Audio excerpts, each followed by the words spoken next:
that I was reflecting on as far as Juneteenth was concerned is the fact that, if you put yourself in the mind of people who were enslaved at that point, when they got that announcement, it was a General Gordon Granger who made the announcement in Galveston, Texas. You have to imagine what it must have been like to have your world be as big as the plantation that you worked on, and then suddenly your world got a whole lot bigger. And what Black people chose to do with that freedom, I find, is absolutely extraordinary, because within like a couple of decades, you had young Black men studying classical music and living life on their terms. And so this is what I wanted to celebrate, like this artistic drive and this incredible spirit that sort of pushes us forward as Black people and as Americans.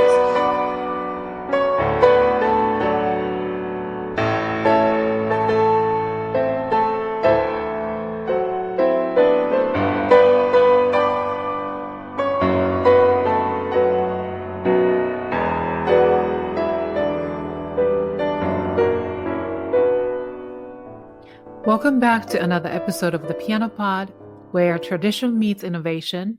We bridge the timeless beauty of the piano with the dynamic pulse of today's world. I am your host, Yukimi Song. I am immensely proud of this new season's guest lineup, who are incredibly talented and dedicated in their craftsmanship and bring a rich tapestry of diverse experiences into this show. I truly appreciate their willingness to be on the Piano Pod, to share their thoughts and expertise, and I really can't wait to unveil each episode to you, letting their stories inspire, educate, and resonate. Now, I trust you've had a chance to dive into our previous episodes, and I am genuinely curious to know your thoughts about them. So please share your feedback on social media or drop us a note on our website at thepianopod.com. Your insights are valuable in shaping the direction of the show. Today's episode features an artist whose journey in the piano world is deeply rooted in her background, Caribbean and African heritage, and whose performances resonate with audiences worldwide. So let me introduce our guest for this episode, Dr. Nnenna Ogwo, pianist, educator, founder, and artistic director of Juneteenth LP. She's graced stages from Europe to the Middle East, South America to the Caribbean, and of course, the United States. Whether it's a grand concert hall or an intimate gathering, Nnenna's captivating warmth ensures everyone feels welcomed, which is central to her mission of broadening the horizons of classical music audiences. In 2019, Nnenna took a bold step by founding the Juneteenth LP. This collective shines a spotlight on the artistic brilliance of the African diaspora through the unique lens of Black classically trained musicians. Nnenna has been the driving force behind Juneteenth LP, both as a pianist and executive and artistic director. Her dedication was recognized in 2022 when she received the Chamber Music America Artist Grant. This accolade transformed her annual Juneteenth celebration from a one-night event at Joe's Pub at the Public Theater to a week-long New York City extravaganza. Dr. Ogwo's piano journey began at the tender age of 6. She honed her skills at prestigious institutions like Peabody Prep, Oberlin Conservatory, the Liszt Academy of Music, and Stony Brook University. She has been honored with the Stern Scholarship, Turner Fellowship, and the Fulbright Award. Today, Dr. Ogwo is sought after as a concert pianist, chamber musician, concert curator, guest lecturer, and faculty member at various esteemed music institutions. And for those eager to experience her magic, her solo piano album, Luminous, was unveiled in May 2023 under the MSR Classics label. Before getting started with this special episode with Dr. Nnenna Ogwo, I want to welcome all our first-timers to the Piano Pod. I'm a classical pianist and educator from New York City. Whether you're diving deep into a piano career, working professionally in the classical music scene, or simply have a passion for piano tunes, this podcast is your backstage pass to the fascinating piano world. I also want to welcome back and thank you to amazing TPP fans and faithful listeners for tuning in today. Please rate and review the show on your favorite podcast platform because every rating review will help people find the show. So dear TPP fans and listeners, I can't wait to interview Dr. Nnenna Ogwo to hear about her remarkable musical career and learn what Juneteenth LP is all about. So stick with me till the end of our conversation, as it will lead to a more reflective discussion on how we, trained classical musicians, should keep classical music relevant and thriving in today's rapidly changing world. So here we go, dear friends. Please enjoy the show. You are listening to the Piano Pod, where we talk to the brightest minds in the industry about how they are bringing the piano into the 21st century.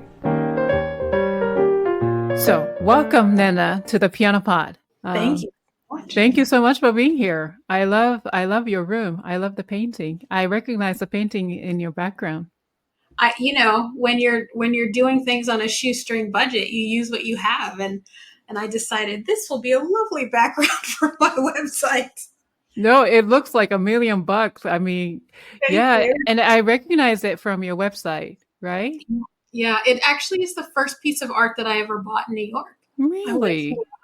There used to be a public auction house called Tepper Galleries on East 25th Street, and I was with my mom, and I was bidding on it, and my mother was looking at me like, "What are you? That looks terrible." But I had this huge living room with tons of wall space.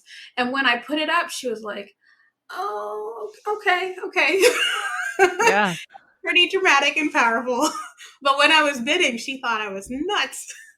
Wow. But somehow it just captures the essence of, impression of you. Anyway, so our mutual, I guess, friend or colleague, Rosemary Caviglia, she is a fellow pianist and educator as well. And my colleague at the nonprofit organization we are both part of is a faithful listener of the Piano Pod and such a wonderful supporter of what I do. And then she emailed me a few months ago and suggested that I should interview you. And so I'm very excited. The biggest shout out to Rosemary. If you are listening, Rosemary, I am sending you positive vibes and appreciation for introducing Nnenna to the Piano Pod. While I was learning about you to prepare for this interview, even, within this big umbrella of music or music industry, you do wear many hats, not only the pianist and educator, but also you are a composer, arts advocate, and among many things you do, what I'd like to focus today in this episode is your passion project, Juneteenth Legacy Project, and you're a founder and executive and artistic director. So let's start with that. So what is Juneteenth Legacy Project?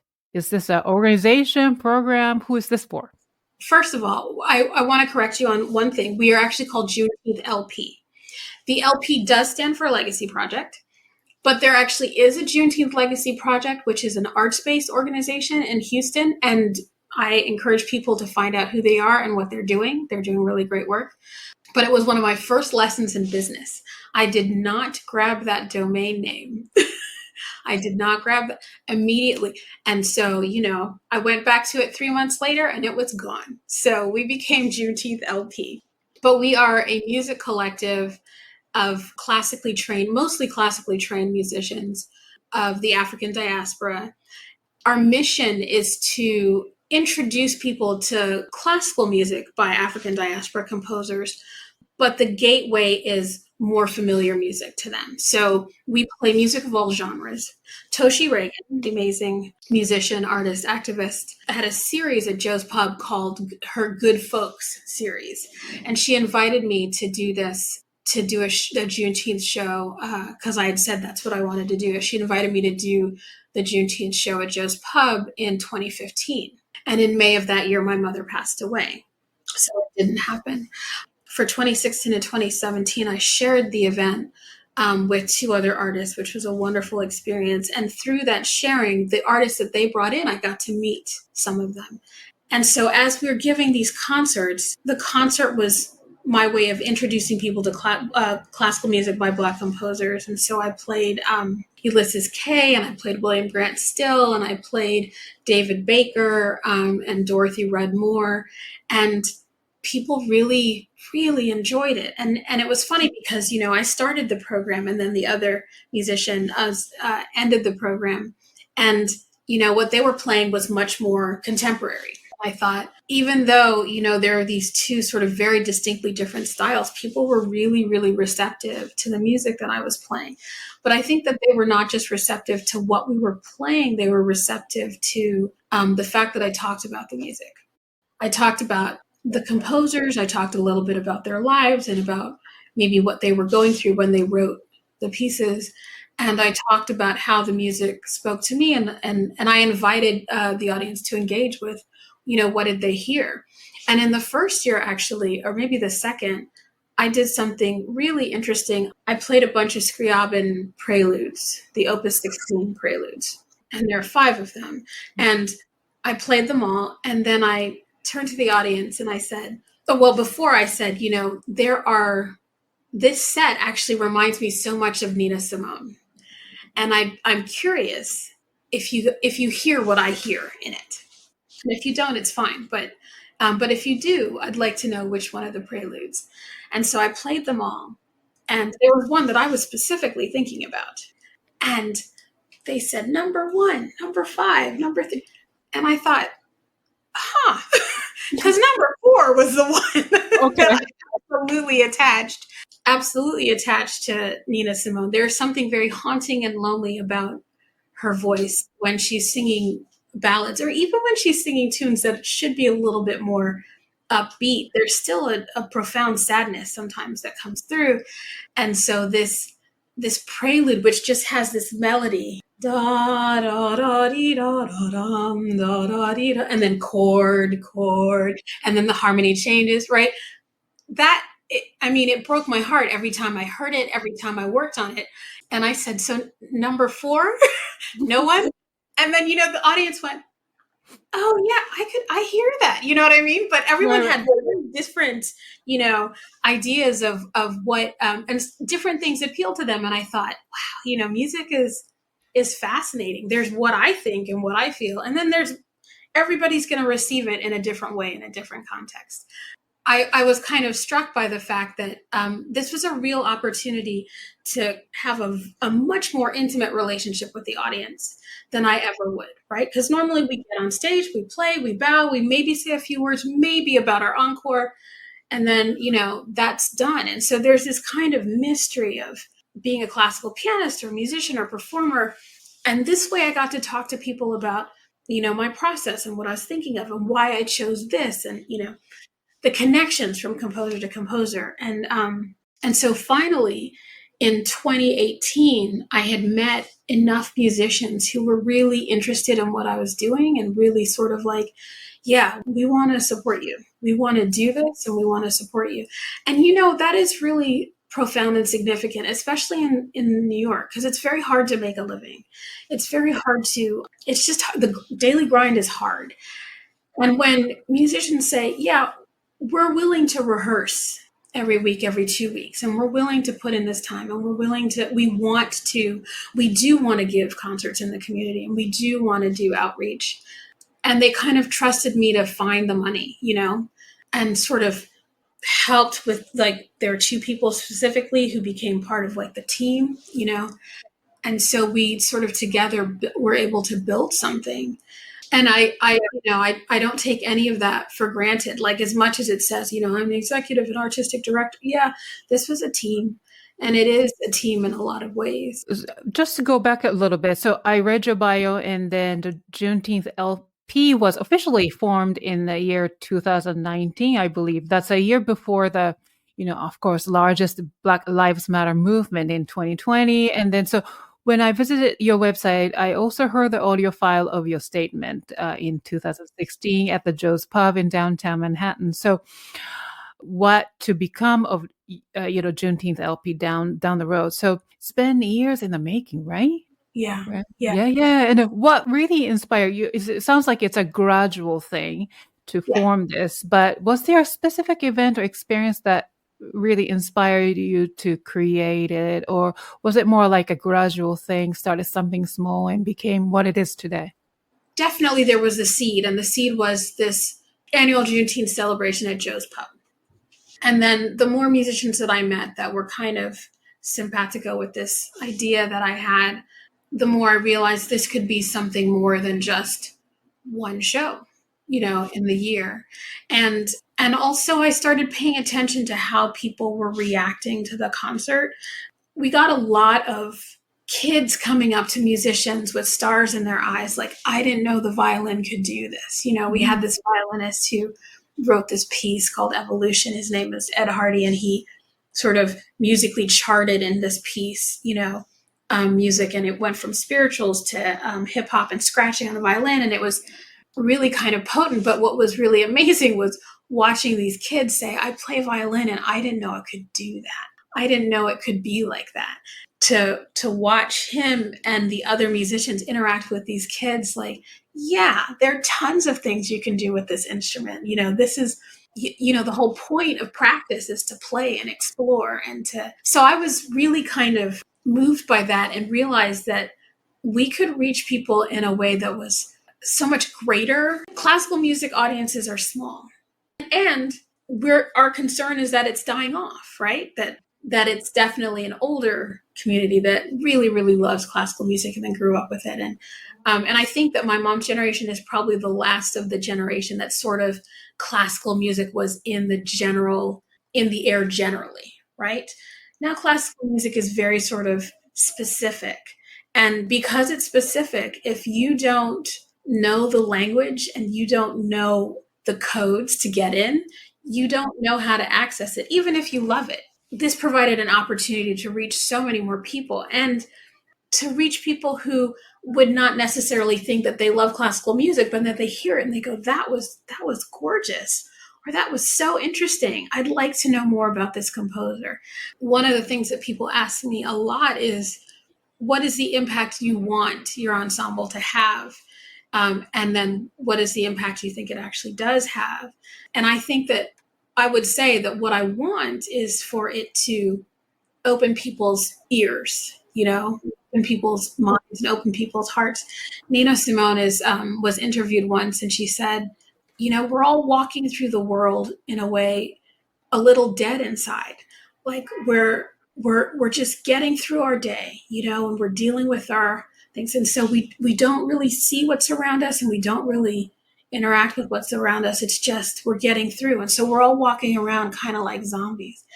And what she said, what I want to do with my art is I want people to feel something, anything, just to feel something, to shake us out of that space. And I thought, that's it. I just want people to feel something. And I want people to know that this music that is considered very elite and rare and, all of those things, that actually they have a cultural history with it as well. Like, it is not something that they have to be on the outside looking in, that their grandparents and their great-grandparents, broke barriers and were the first Black conductor and the first Black composer to win this prize and the first Black, violinist. And so that there's a long history of Black people in classical music, and that they should know it as they know, the history of African Americans in America, for example. Now, there are so many ways to look at this. So let's go back, talk about the mission of the Juneteenth LP. And you briefly mentioned, but are you looking for, let's say, platform to give the general audience to get to know the classical music by maybe doing in such a way that it's more inviting? Or in the end, do you want to promote inclusion in the classical music, or maybe both? I was about to say, I'm not sure that those are mutually exclusive at all.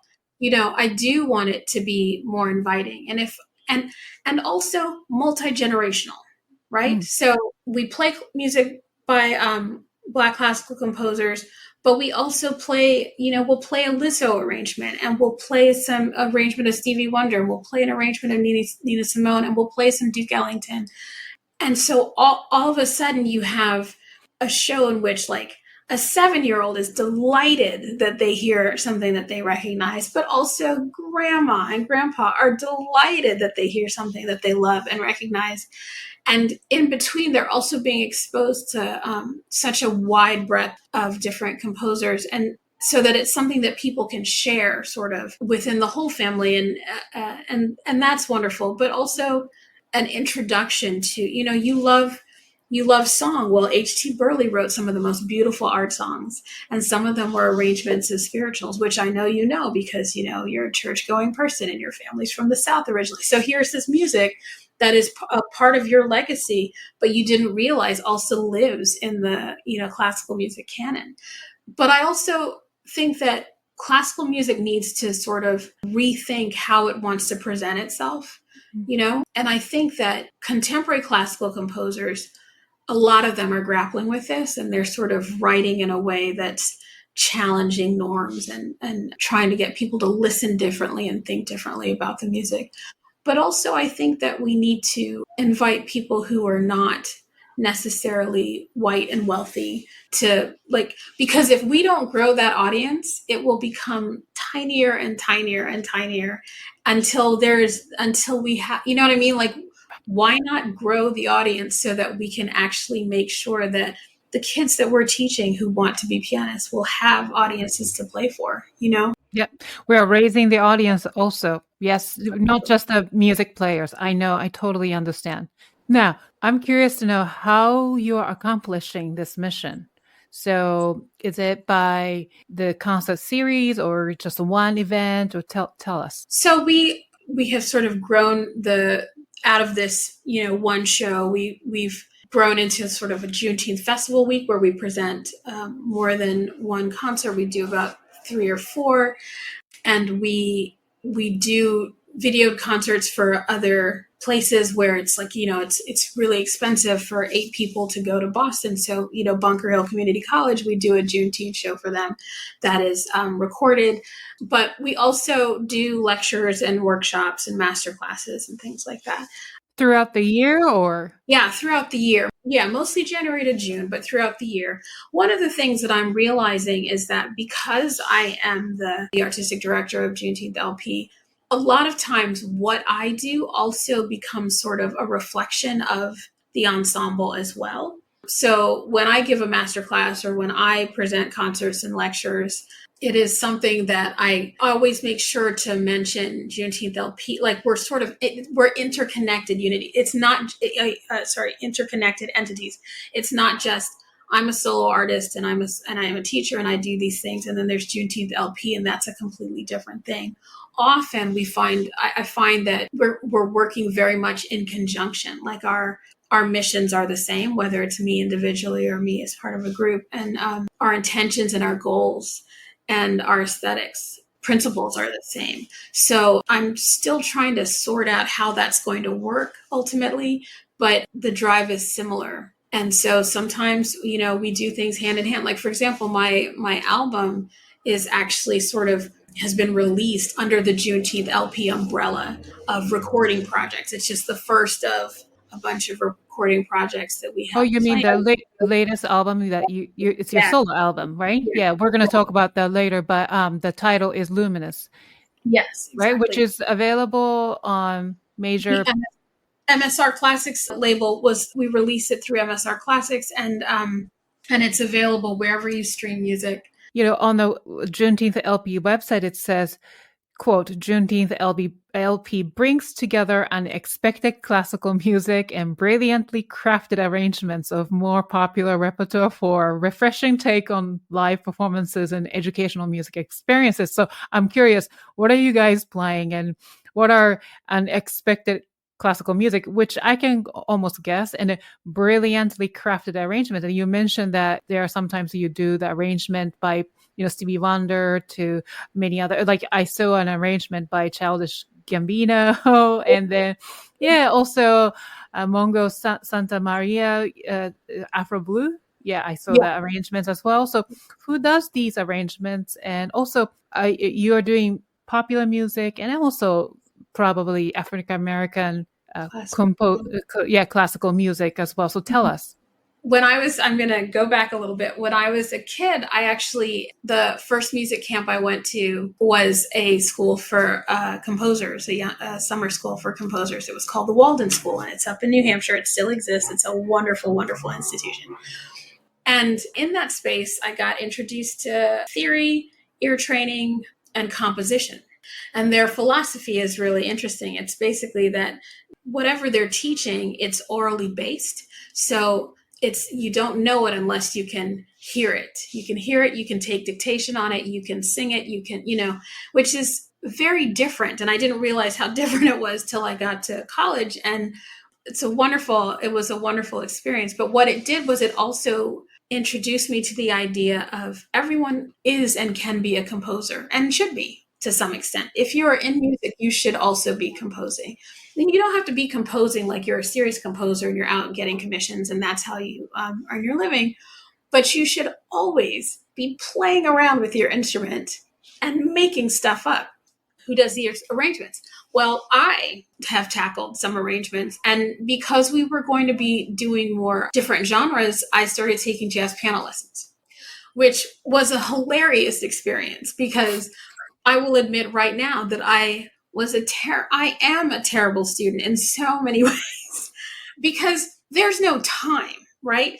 And jazz is not one of those, oh yeah, I play classical music and I have great chops and so I'll just pick this thing up. Some people can and do, but that's almost a different talent. You know what I mean? And it's so funny because people say, well, you play the piano, you should be able to do this. And I'm like, yeah, not necessarily. It's different. No, I know. I tried it miserably failed. Right? I totally understand. Yes. What's fascinating about studying jazz piano is that you're forced to you have to reconcile yourself to the fact that our training, for the most part, I know that there are places that train musicians really, really well. But for the most part, in classical music, we are very visually attached to the page, and then we render the page, right? And I've had people say to me, "Well, that isn't very creative," and I said, "Well, actually, it is because you make choices, what you want to bring out, what you think is important. You're basically a field guide for the listener. This is the line I want you to hear, and this is how I'm shaping a phrase in a certain way." But it's subtle and it's nuanced. And I can understand that it feels very different from a jazz type of form where you are creating in the moment.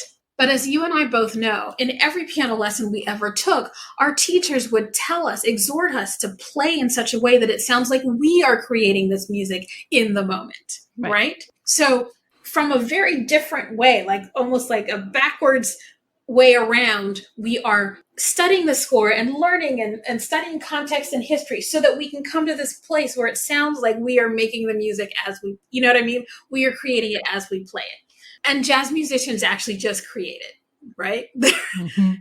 And what is fascinating about that is you can think that you know harmony, but creating as your harmonic language shifts in time and in time, like harmony shifting in time, and it just moves like the second hand of a clock just moves. You don't get to revisit. I didn't like how that goes, and so I'm going back. We're on to the next, Right. If you're playing a 12-bar blues, let's swing around and it'll come back again. You get to try again. But this is what it is. And it took a long time for me to let go of I didn't like that. Let me fix it. But once you do start to do that, and once you allow yourself to be not comfortable, because that's the thing, we work so hard to make it perfect that there's a level of, I am prepared and I am secure. That absolutely does not exist. Well, at least not as a jazz student. I'm sure, if you're Ron Carter, it exists, but it doesn't exist for me. And it doesn't exist for most people who are just starting, where it's a whole other world. I totally understand. So during the program of Juneteenth LP, you combine this jazz elements and then with the classical elements and then pop too, right? Wow. That is really, really cool because I would love to attend that. Yeah. Mm-hmm. I mean, you're always welcome, and I would be delighted to get you a ticket. But what's interesting is that because I started studying jazz, then I started saying, can we arrange this tune? Like I thought Afro Blue would be perfect for us. Let's arrange it. And I was working with Neil Kirkwood at Third Street, and he would help me with some arrangements, but also, I would tweak a lot of the things. And so it was a real collaborative process, which I enjoyed. But I started to become a little bit more comfortable with improvising. And then we started sort of, well, there's this song and we all love it, but we're going to have a break where individuals can solo. And I would be soloing sometimes. And it was terrifying. It still actually is. But, are you improvising? I am improvising Oh all the my time. goodness. It is nuts. And what's really funny? In the same way that when, you give a concert and you think, oh, that was okay. I didn't like the way I did this and I didn't like the way I did that.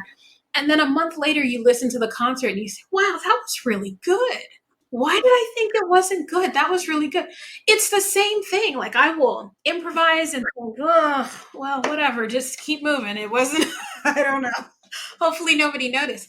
And then I listen to it and I think, well, that wasn't terrible at all. Hello, right? That's great.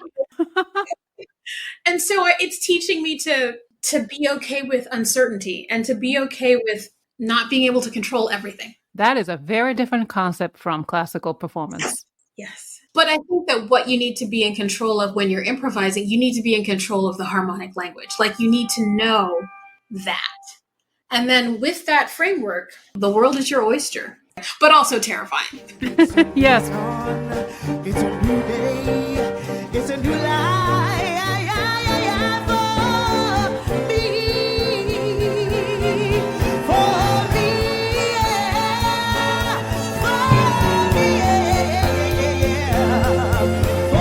me. For me.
One of the things that was monumental was obviously 2020 of the Black Lives Matter movement. And then you are already starting the Juneteenth LP before that, right?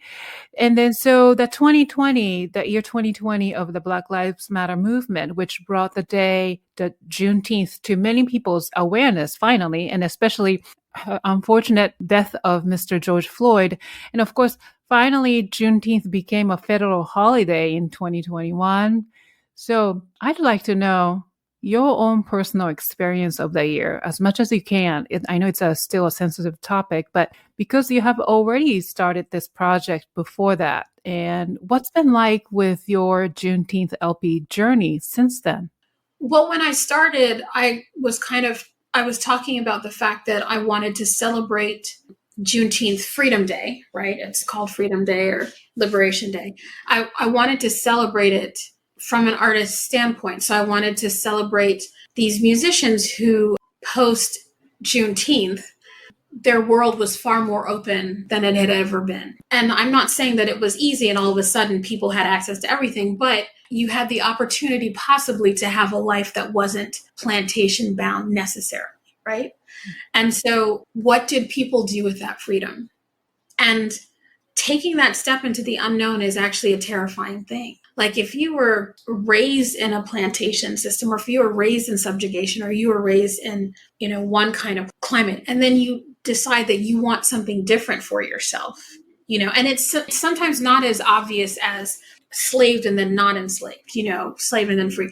It is sometimes it can be as nuanced as you come from a family of people who believe that the next generation should lift up the next generation. And so everyone is going to go to college and become a professor or a doctor or a lawyer or whatever.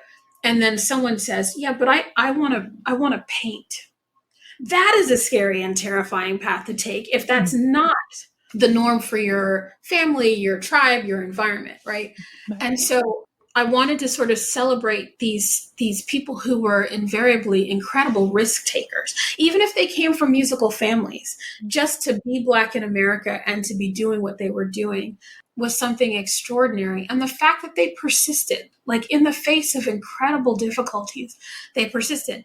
But then, when George Floyd was killed, it was very interesting. And people ask you how did you deal with it or what you were going through? And honestly, and I apologize if this feels harsh, but the hardest thing was realizing to what extent I was people's only Black friend. And so what I got was a lot of other people feeling bad and then thinking they were going to feel better by reaching out to me. Do you know what I'm saying? And in fact, I didn't feel shock. Also, you should know, I didn't watch the video. I didn't watch the video because what happened to George Floyd has been happening to Black people for centuries, whether it was a lynching or police violence. I mean, Rodney King was videotaped that was 1992, I believe. And what was traumatic about that was not that it happened because we knew things like that happened, but the fact that there was video and yet it seemed to leave the world relatively unchanged. Do you know what I mean? Like this reckoning that we had post George Floyd, there should have been a reckoning like that after the Rodney King assault, but there wasn't, and it seemed to me that I think that there was something particularly gruesome about George Floyd's death and the fact that we now live in a viral age. So you could miss the Rodney King thing if you hadn't been watching TV at that time, but you could not escape what happened with George Floyd. It was everywhere. And so for me, I was more grieving at how often it seemed to happen. Do you know what I mean? Yeah. And in some ways the world changed. And so I'm grateful for that. And I'm grateful that I'm of course happy that Juneteenth is now a federal holiday. But it also made me realize there's something bizarrely, there's something a little bit obscene with how immediately suddenly there were Juneteenth events. Do you know what I mean? And it reminded me, oh yeah, this is a business too, isn't it? And so, yeah, and I'm glad that there are events, but also there's something a little bit gross about it. It's hard, like it's not a fun conversation to have. But like I said, I'm really grateful that it should be a national holiday. So I'm glad that it is. But by asking this question, I don't mean to put you in a place or spot where you are all of a sudden the representative of this whole entire Juneteenth or Black Lives Matter movement. No. And no, I didn't receive it that way at all. Okay. Yeah. And I appreciate the question because it allows me to sort of, I don't think I've articulated this. I've had an opportunity to articulate this. And so I'm glad to do it. It's funny. I say this to my friends often. There are a lot of things that were made possible because of George Floyd's death. And it is horrible and horrifying that was the case. But I mean, it changed us. And I'm glad it did, because it would be appalling if something like that were to happen and it didn't change us. Right. Yeah. Even, you could argue whether it's changed us societally a lot or a little, but I'm grateful. And I'm devastated that people had to lose a family had to lose someone that they loved, for this to happen. It's kind of like when Martin Luther King was assassinated and Malcolm X was assassinated. Those were turning points in American history. But did someone have to die? Did children have to lose their parents? Did women have to lose their husbands behind that? But I don't know. I'm getting a little.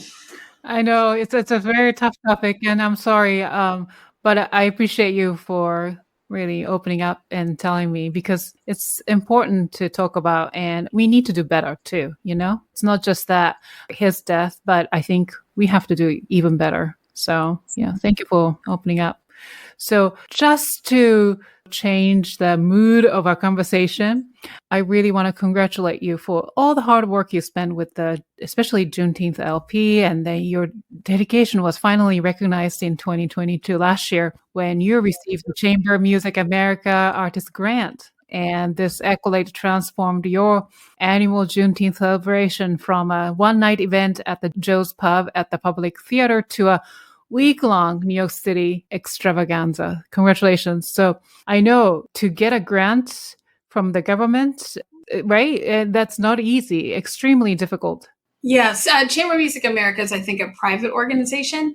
But I mean, this year I am applying for city and state grants. It is a long and arduous process. And I was very lucky to have one of my team members who was just there. And, it took us consistent working together over the course of a month to prepare this grant proposal. But what was really interesting about it was that it really does lay the groundwork so we got to learn how to apply for grants from an organizational level, and it's different from applying for a grant as an individual.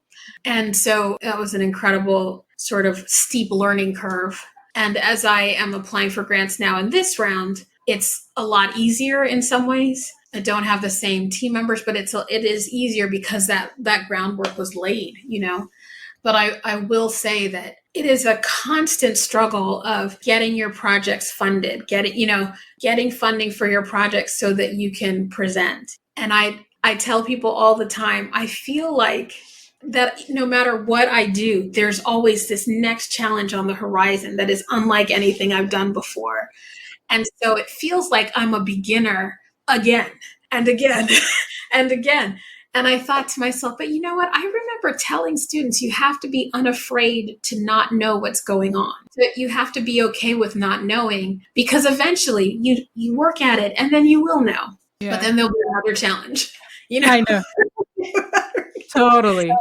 Yeah. But congratulations. That's a big thing. And then, I really hope to attend the future events. And I know this Juneteenth LP is going to be even bigger, and because the message is right. So I also want to know a little bit about other musicians who are involved, like who's the member or who would be the guest. One of the first people that I met doing the show was cellist Eric Cooper. He's a really amazing musician, but also he has a quartet called Sterling Strings. And this quartet does really amazing work. And they do these great arrangements of popular music. Their improvising chops are wonderful. And it's very funny when we're in rehearsal because, we're doing Childish Gambino or Lizzo or whatever. And they're like, yeah, we're very familiar with this. Let's just play it through and go. And I'm like, I am not familiar with this. I am not familiar with improvising. And I need to play it more than once. So we're coming from very different places. And they're like, it's no problem. I'm like, oh my gosh, this is so hard. But it's great to be able to work with an ensemble that is so capable in that way. And so we have a singer, and we have our newest singer is Kristen Devine. She has this really wonderful voice, and it's been a pleasure working with her.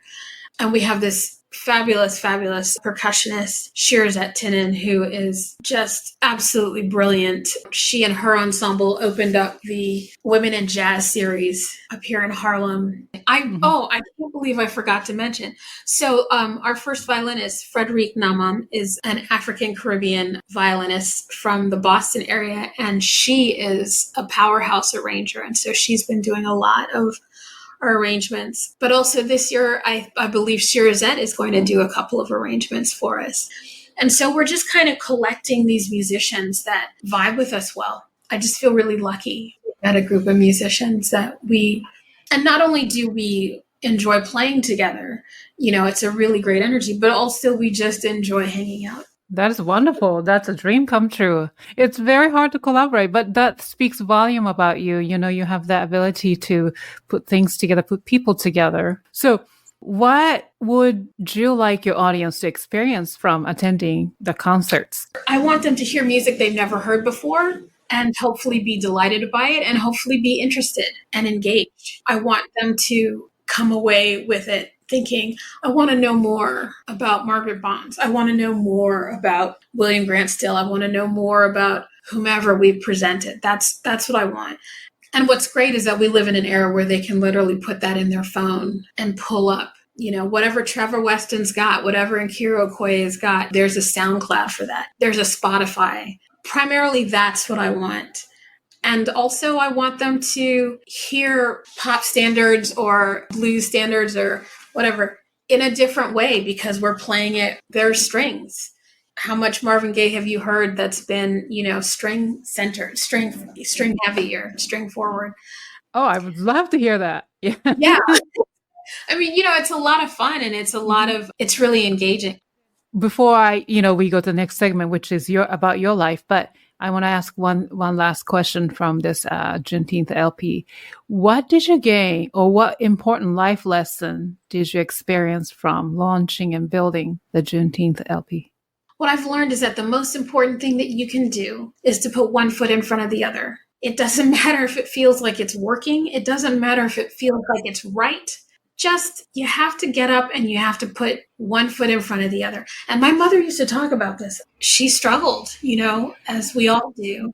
And I remember saying to her, how were you able to do that? How were you able to work from 3 p.m. to midnight because they wouldn't give you a reasonable shift at the hospital? And then get up at 6 a.m. to take me to school. How did you do that? And she said 2 things. She said, well, first of all, when you have kids, you become capable of all kinds of things that darn well you could not do if you didn't have these kids to take care of. But also, and I'd heard her say this to more than a few people, I'm just stumbling and bumbling along. Like, it doesn't look right. It doesn't feel right. It doesn't seem like I'm succeeding. Today I'm going to get up and I'm going to try again. That's the thing that is the most important thing. And I think that people who build things that last just persist. Do you remember that speed skater? Was his name Eric Heiden? There was a speed skater who kept in the Olympics. And the Olympics was every 4 years. He kept skating and he'd make it and he would fall. He would fall. He would not be able to finish. And he was always clearly the best. They expected him to win. And yet something would always happen and something would always happen. I think it was his 4th Olympics. Do you know how old, athletes do not have a long shelf life, right? Right. And when he finally broke through and won, it was the whole world was unified in this moment of, my gosh, yes, and in a way, he will be remembered forever. I get choked up when I remember his breakthrough. Do you know what I mean? And I remember where I was watching each time he didn't, and each time he crashed and burned, and sort of we families watching the Olympics again. And then it happened.